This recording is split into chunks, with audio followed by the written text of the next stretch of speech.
चतुर्भिः श्रीकण्ठैः शिवयुवतिभिः पञ्चभिरपि प्रभिन्नाभिश्चम्बोः नवभिरपि मूलप्रकृतिभिः चतुश्चत्वारिंशत्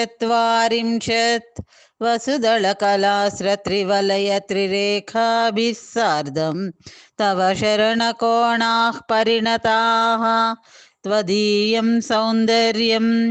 तुहिनगिरिकन्ये तुलयितुं कवीन्द्राः कल्पन्ते कथमपि विरिञ्चि प्रभृतयः यदा लोकौत्सुक्यात्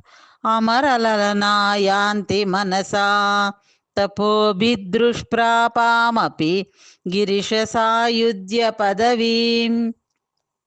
नरं वर्षीयांसं नयनविरसं नर्मसुजडं तवापाङ्गालोके पतितमनुधावन्ति शतशः गलद्वेणीबन्धाः कुचकलशविस्रस्तसिचयाः हठात् त्रुट्यत्काञ्चः विगलितदुकूला युवतयः क्षितौ षट्पञ्चाशद्विसमधिकपञ्चाशदुदके हुताशे द्वाषष्टिः चतुरधिकपञ्चाशदनिले दिवि द्विषट्त्रिंशत् मनसि च चतुष्षष्टिरिति ये मयूखास्तेषामप्युपरि तव पादाम्बुजयुगं शरज्योत्स्नाशुद्धां शशियुतजटाजूटमकुटां वरत्रासत्राणा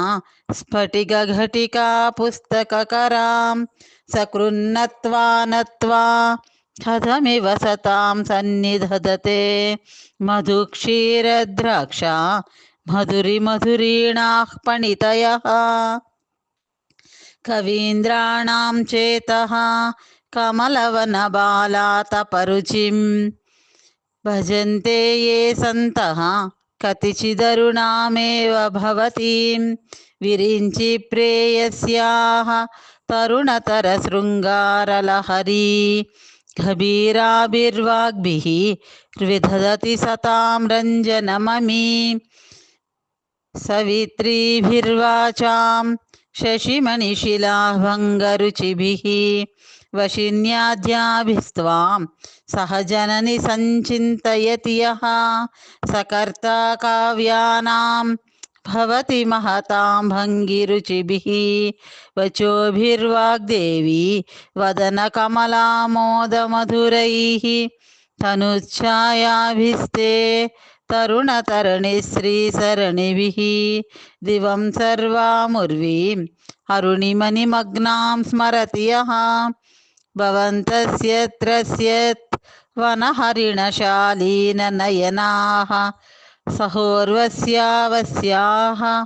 कति न गीर्वाणगणिकाः मुखं बिन्दुं कृत्वा कुचयुगमदस्तस्य तदतः हरार्धं ध्यायेद्यः हरमहिषिते मन्मदकलां ससद्यः संक्षोभं नयति वनिता इत्यातिलघु त्रिलोकीमप्यासु भ्रमयति रवीन्धुस्तनयुगाम्